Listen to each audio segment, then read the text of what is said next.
Hello? Are you going through a difficult time or stress? How do you reconcile with anxiety, stress, and depression? Who do you talk to ease your mental well being?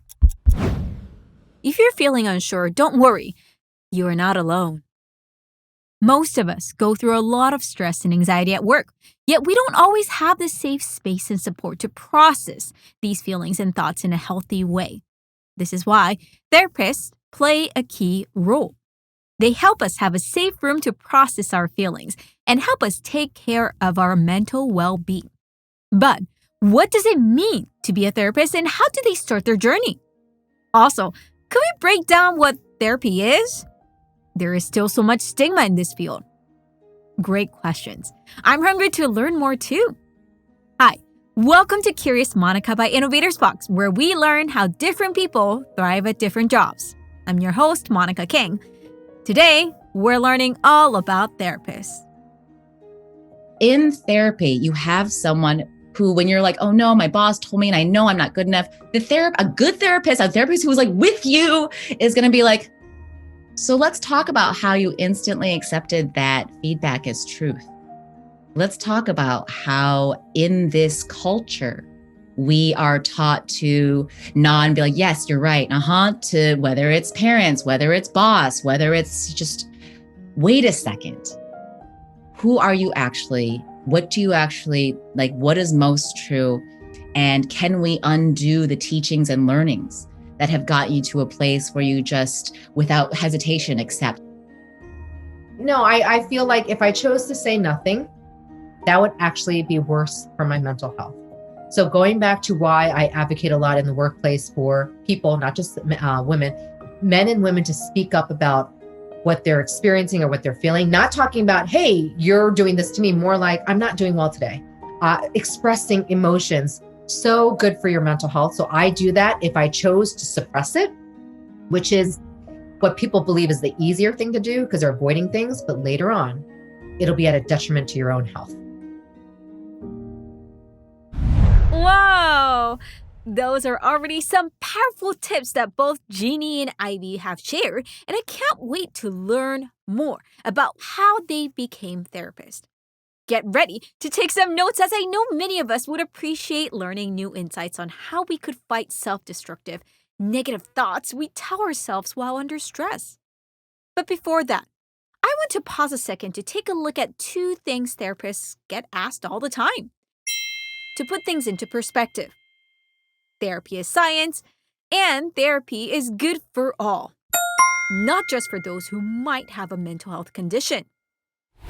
Yes, while therapy, the art of having a safe room to talk to an expert who could help process and unwind your feelings, is important, so many of us would either hesitate going to therapy or hide if we do, as it makes us feel that something is wrong with us or that we are weak. This negative misconception has led many to not realize what therapy really is and could have a dangerous societal impact as more and more people don't know how to process these feelings and thoughts. For all those who have not worked with a therapist, we wonder, what is it really like to work with a therapist, let alone have a career in it? So I revisited some conversations I had with leaders who've highlighted how much therapy helped them navigate difficult moments. Here are two conversations in particular that stood out. They are some of the most thoughtful and courageous leaders I know, and their courage to share their journey of self-healing and therapy was really powerful. I thought you'll resonate with it too. For me, it was, I'm letting others down, which as time goes on and through things like therapy and counseling and doing the self-work has helped me to realize that it's okay to hear those things and to take those things. And it's not there to tear you down, but it's there to help you. That's my friend Tiffany Gray. She is a public health advisor and consultant specializing in health behavior, research, and policy. She shared how therapy helped her realize how she was being hard on herself on her journey towards getting her degree.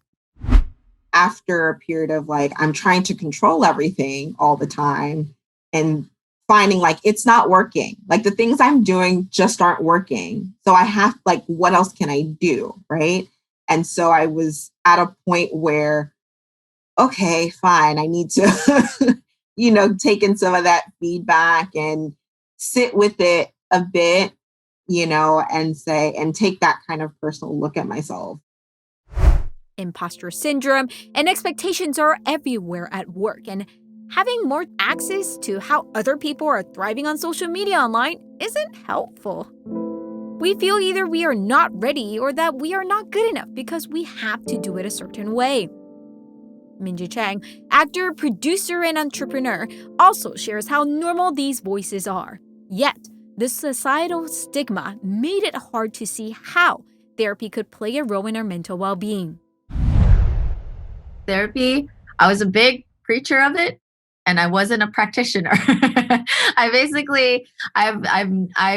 promoted it, and I've always thought that it's an incredibly useful way to like process your feelings. And I have my friends and like my family that I talk to openly with about a lot of stuff. But that setting of like a clinician, like a therapist to really like help you deal with certain things, I've always like been championing, but when it came to me, I wasn't doing it. And I've gone through, like I kind of gave a little light on, I've gone through a lot of things in life that I think it would have helped me a lot to like ask somebody for help.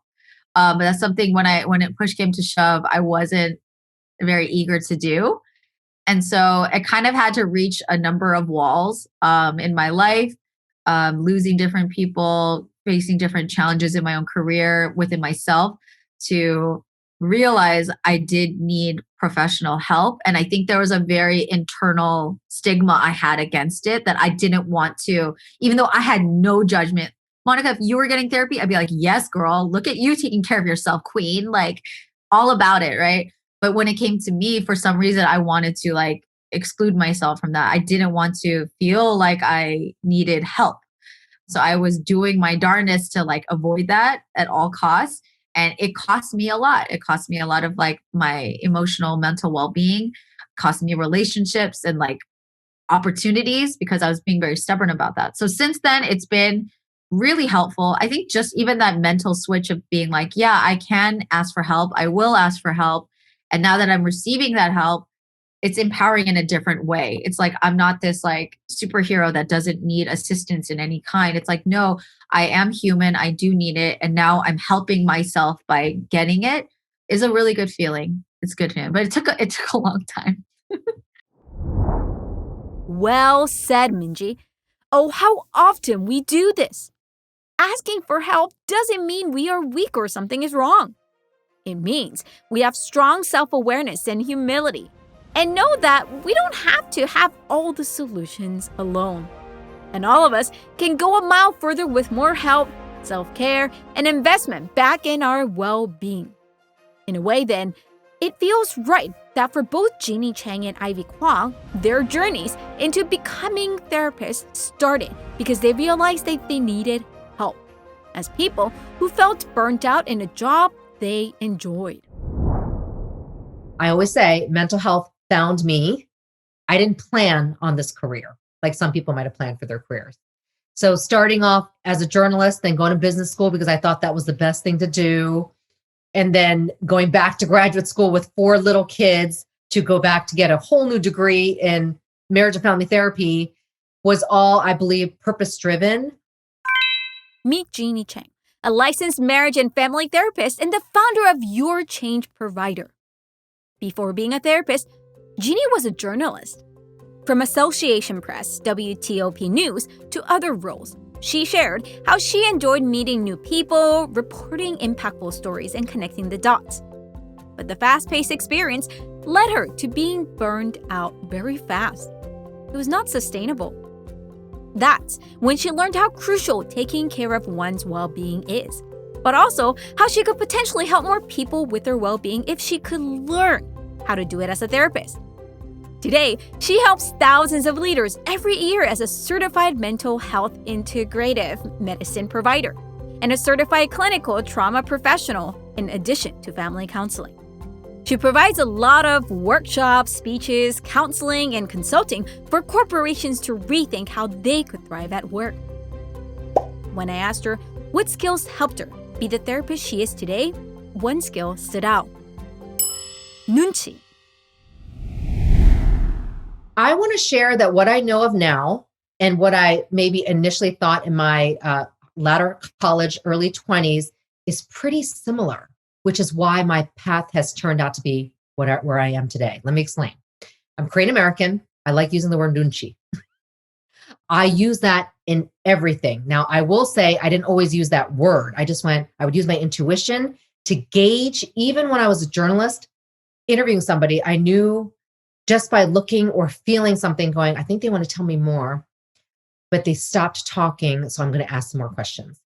That's just an example of a communication skill or a technique that I always believe I had, honestly, since I was 9 years old when I wanted to be a journalist at age 9. I was like, I'm going to be a speaker. I'm more like a journalist on television because I think I always had that sense of communicating, but also being able to look at people and understand what I need to share, what I need to say, what was the right thing. So being a therapist, that's very important. Trust me, you think that people come in to see you for therapy and they're going to be completely honest? No. Most of the time I'm like, what are they trying to tell me? They're trying to tell me something. So I'll have to ask the right questions. That's actually first key in communication. Asking the right questions in the way that's open enough, right? And this is something that takes practice. So even though I say that my philosophy hasn't changed, it's taken a lot of practice, right? To really hone to ask the right questions. And even then, sometimes I'll be like, I got it wrong, right? So it's important to understand that you're still learning always, no matter what. Knowing when to ask, and how to listen. Knowing how to read the room. What a superpower indeed! Nunchi is a Korean expression that describes how someone is well attuned to reading their surroundings. In Korean, you say 눈치 있다. You have nunchi to indicate a compliment for being able to read the room, the energy and the changing ambience fast. Not having 눈치 없다, means you are not good at realizing where the room is or misinterpreting intentions. This will certainly not be good in any business deals if you misread the room. But even in social cues, as you may have misread the intention of others.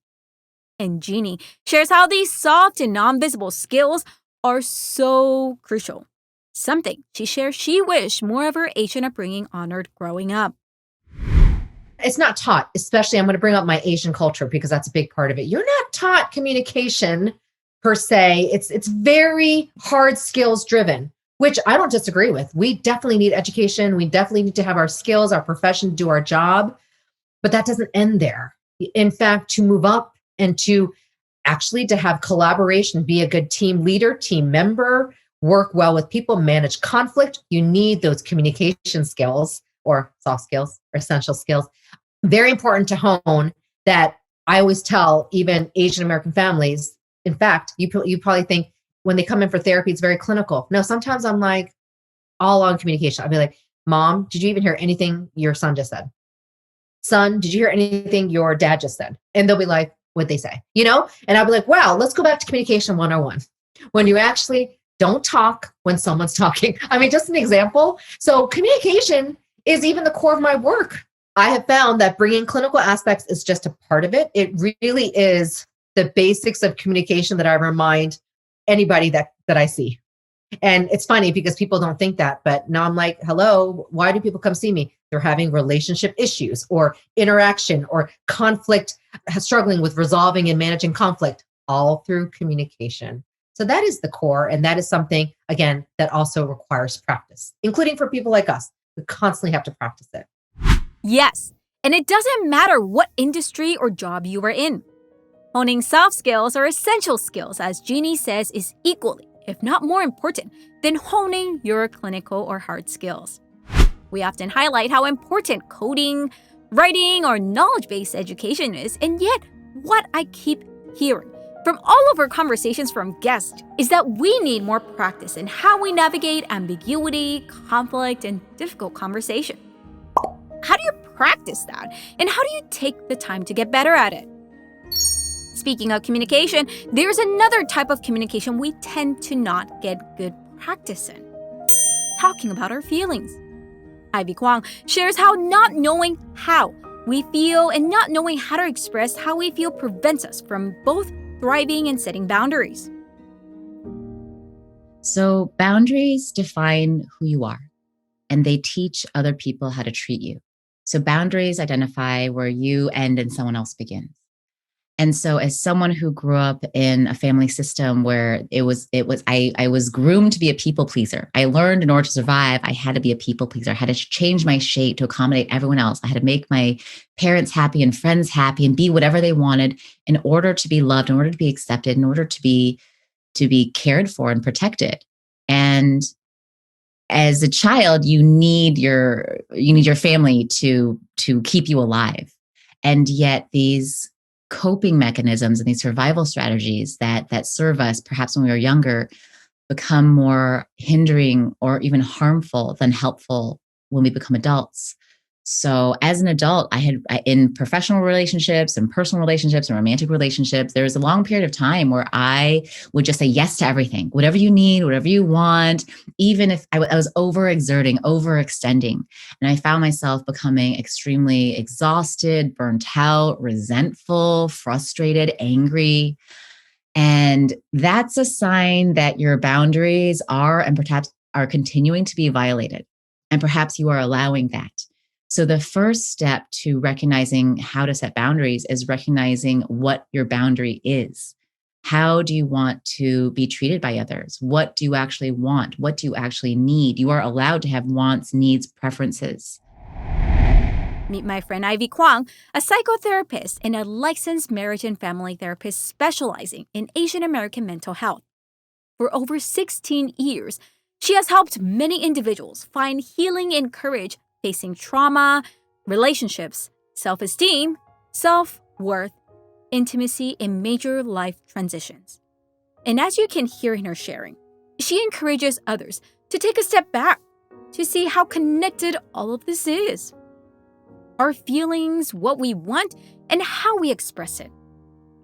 She realized how important it is because she experienced how dangerous it was to ignore it earlier in her career. I asked her if she could share more about how she got into therapy as a career and how she built her expertise today. So it was not a direct path at all. Of course, growing up in like an Asian household, my parents were very much doctor, lawyer, engineer. Here are your options. There are literally no other careers that exist.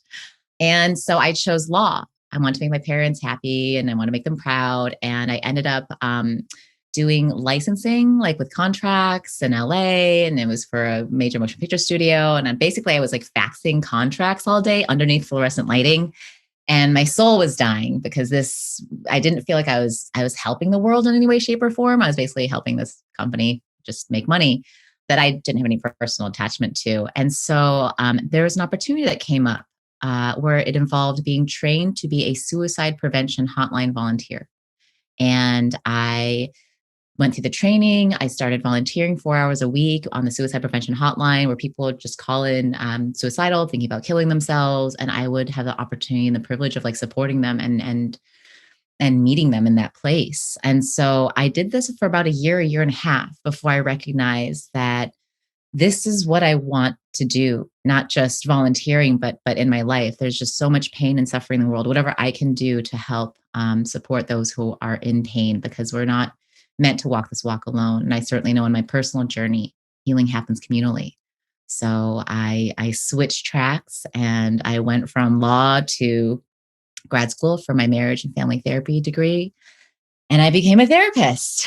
So, and then the path of therapy too was fascinating because first of all, what do you specialize in? If you try and help everyone, you'll help nobody. So how do you get to where you get to? So it's been a really, really interesting, and again, another completely winding journey that was not planned or intended. I started out working with children. I worked with families. I worked with couples. And really, truly, completely honestly, in the last year is when I really became even more clear about what lights me up the most when it comes to doing therapy, especially when COVID hit. And there were just a whole wave, as I'm sure we can all relate to on some level, of being faced with things that we had never been faced with. And especially in the Asian American communities, suddenly a lot of new dynamics that had never before been encountered or experienced. a lot of blame for the virus, a lot of just so many issues that arose that we have never perhaps had to look at this intently, and combined with, after George Floyd's murder and the resurgence of the Black Lives Matter movement, just recognizing that there's so much work to do in this area. I've become much more just a proponent and supporter and advocate for liberatory psychology. So just the liberation of all through your healing and communal healing. Life can surprise us indeed. So many of us have been or are still in jobs that made us feel stuck, unhappy, and discouraged. And Ivy's journey reminded me that as long as we take the time to honor and listen to what our body and mind really want, we can make that transition. The key is to ask and be curious about what our body is really feeling and wanting. Is it feeling hurt, happy, discouraged, or scared?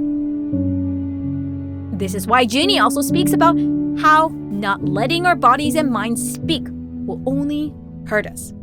She shared why even as a therapist, learning how to continue to speak for herself when she faces sexism or racism is key, because ignoring that would be choosing to not listen to her voice.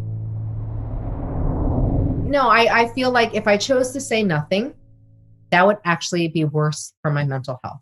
So going back to why I advocate a lot in the workplace for people, not just women, men and women, to speak up about what they're experiencing or what they're feeling, not talking about, hey, you're doing this to me, more like, I'm not doing well today.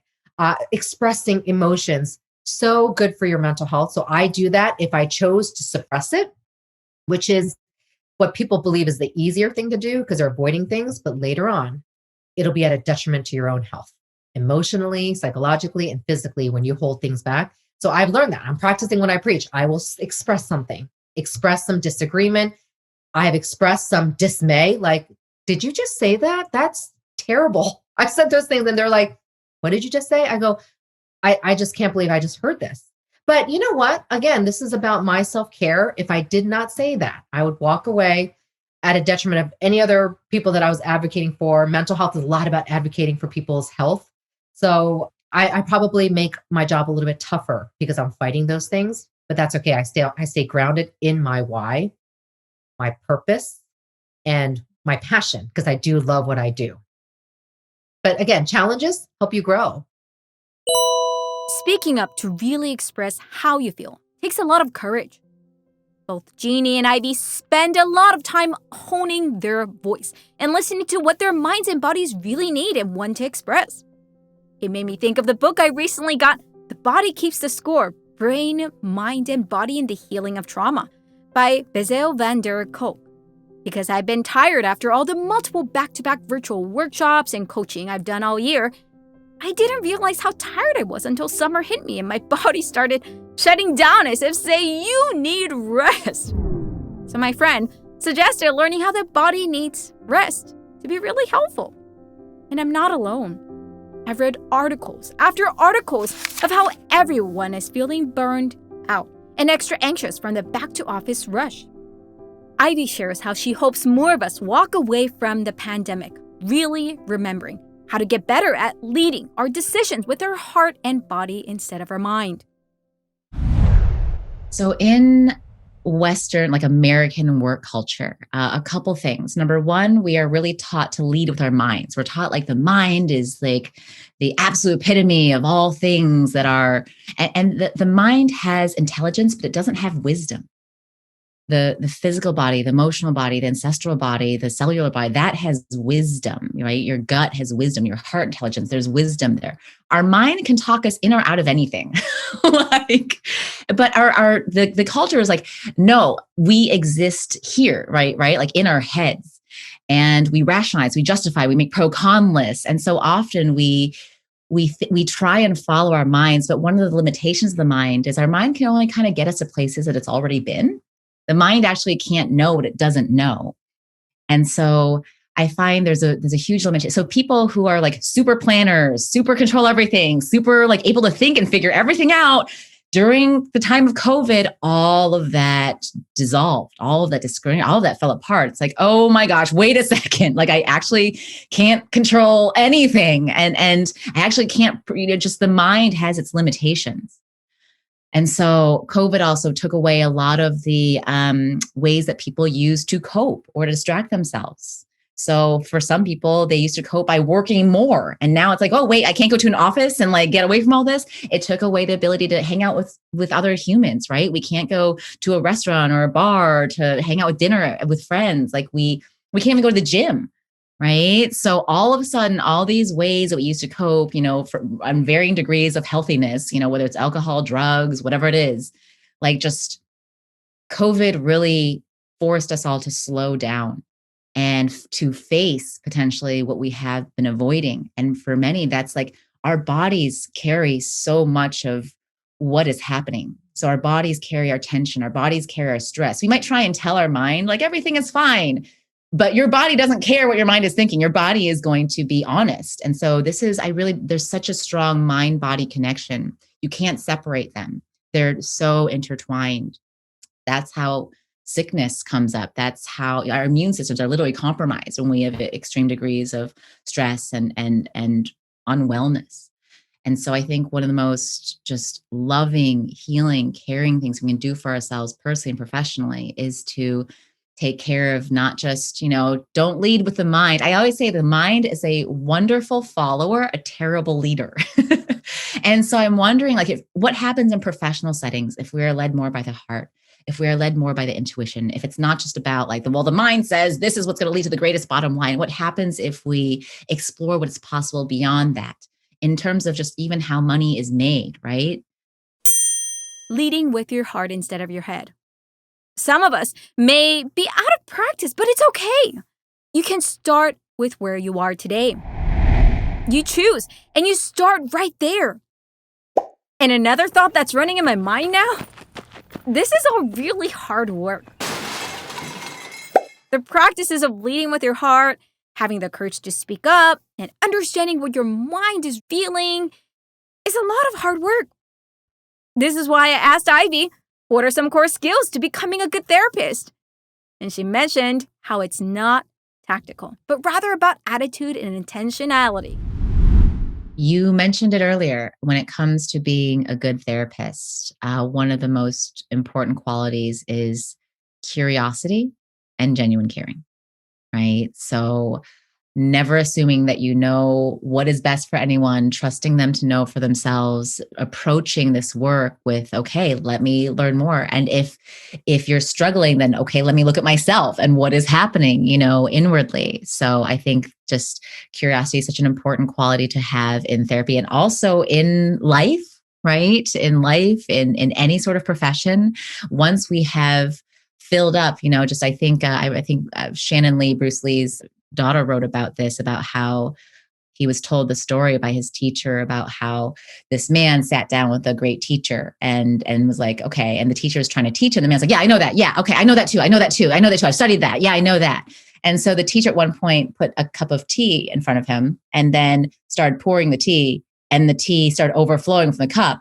The guy was like, wait, hold, you're spilling the tea. Like, what are you doing? And he was like, if the cup is full, then there's no more space for anything else to be poured into it. So again, this comes back to emptying your cup, having a beginner's mind, holding all of these gifts that you have, all of this experience that you have, all this knowledge that you have, but also being willing to consider new possibilities that have never been and navigating that together. Empty your cup and come from the beginner's mind. What a powerful reminder, and an important one we could all have no matter where we work. Jeanie reminds us also that it's so important to take care of your well-being too, as the therapist and the giver. Because if you're burned out and tired, how can you help others? Yes, I think I say this a lot in my things, is putting your oxygen mask on first. And I will get looks like, what are you saying? Selfish, self-care? I said, no. How are you good how can you do anything else in your life if you're pretty much useless to people around you because you're a nervous wreck or an anxious ball of energy or depressed because you're not taking care of yourself? So just put your oxygen mask on first and take care of yourself first. Then, and that to me is family care and community care. The stigma on how we feel about mental well-being or how companies invest in therapy is still there. We all still need more practice on how to take care of ourselves, but these conversations really made me appreciate all the work therapists do to serve others. Speaking of care, I was curious. How do you do all that you do? Both of them do a lot. On top of holding honest space for others, Jeanie also just published a book and is working on another business to expand mental wellness in the workplace and has 4 kids. Ivy is leading another community movement to fight stigma of mental well-being for Asian Americans. This is a lot of energy and time. How do you do what you do since self-care is important? Their answer? Have a lot of options to nourish and take care of yourself. I have so much energy. I was born with that energy that I didn't get to express as a child.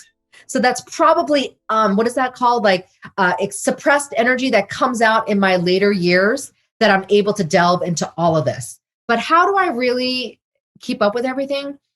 I think I do on a daily basis. I do have a goal list. I mean, very simple. Literally, it's on my phone because it's all digital now. I can't write things anymore. I'll just write top 5 things that come to mind. And that means I will do them that day. And I don't sit there thinking too hard and go, what should I do? No, I just go, okay, I need to get this done.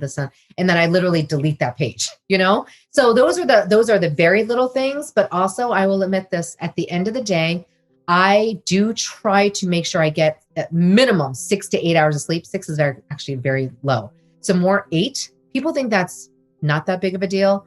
I study sleep as a mental health therapist. Sleep is critical. That's why I have the energy, because I make sure I sleep, And at night, I do watch K-dramas.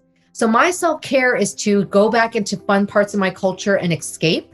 Not escape like fully like, oh my gosh, I want to live this life, but just having some escapism, which is fine to have, to get away and live in this imaginary world in so-called Korea or Sandbox or wherever, and really enjoy it and see the technology. And so I will watch at least an episode a night. And not just K-dramas, but I like reality, Korean variety shows too. As I said earlier, I make and I protect time for what is most important to me. And I make and protect my time and space to protect my peace, because I need my energy to be able to support those who are looking for my support. And so for me, sleep, I have to sleep. I need at least like 7, 8 hours every night in sleep. Like that's just how I function best. And I know my body is not happy when I give it less than that. So I protect that. I make and protect time for my clients and this time that they've scheduled. I always honor that. And I make and protect time again for example, one of the trainings with my teacher, Jody Mountain, is between 11 and 14 days completely off the grid. As soon as you get there, you turn on your phones, you turn on your laptops, you are not allowed, they cover up all the clocks. Like there's no kind of input from the outside world. And you're like in the jungles of Maui and you're just present with life and the earth and the stars. And so I make time for that. And when it's time for that, I tell my clients that I'll be taking, like time away to continue to do what I need to do to be able to support them the best I can. And of course, providing like, if there's an emergency, you contact this therapist, just in case if anything arises. But I will make time for family within healthy and loving boundaries.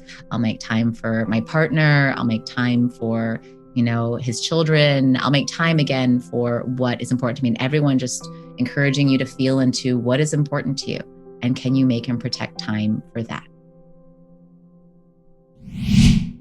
Determine what is important for you and make time for that. Whether that is sleep, food, walking, unplugging, or watching TV shows, carve out the time to do it.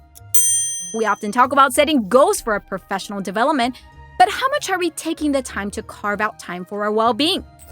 It's not easy, but it's important. And hey, we're here for the marathon, not a sprint. I do hope that conversations like this will help us open the door to how important well-being is at work and how we change our perceptions of working with therapists. And that 14-day detox unplugging, I bet we'll all need that, especially this summer. I'll be getting mine after we finish season 1 of this podcast, which will be around August. It's a practice I started doing a few summers ago, but something I look forward to cherishing even further. Thank you to our guests again for sharing your insights. Take a moment to check out their work to learn more about careers as therapists and how we can prioritize mental well-being at work. In our next episode, I'm speaking with a few friends in a field where some say it's hard to be happy. Lawyers. The commonality with all these friends, though? They love being a lawyer and what they get to do. Curious to learn more? Join me at our next Curious Monica episode. This is your host, Monica Kang at InnovatorsBox, and I'll see you again soon. Oh, hi, I'm Cree Pandy, the web designer and developer here at InnovatorsBox, and I hope you're enjoying Curious Monica. A little fun fact about me. I have a doppelganger. The first time I met her, at an event that we both attended, and my colleagues asked her when did I, well, or she, had time to change into a new dress. Who would have thought? This show is brought together by our awesome team.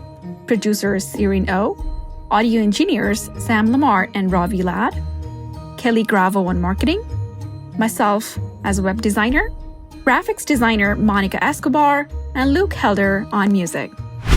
And of course, the show is hosted and directed by the curious woman herself, Monica Kang, founder and CEO of InnovatorsBox.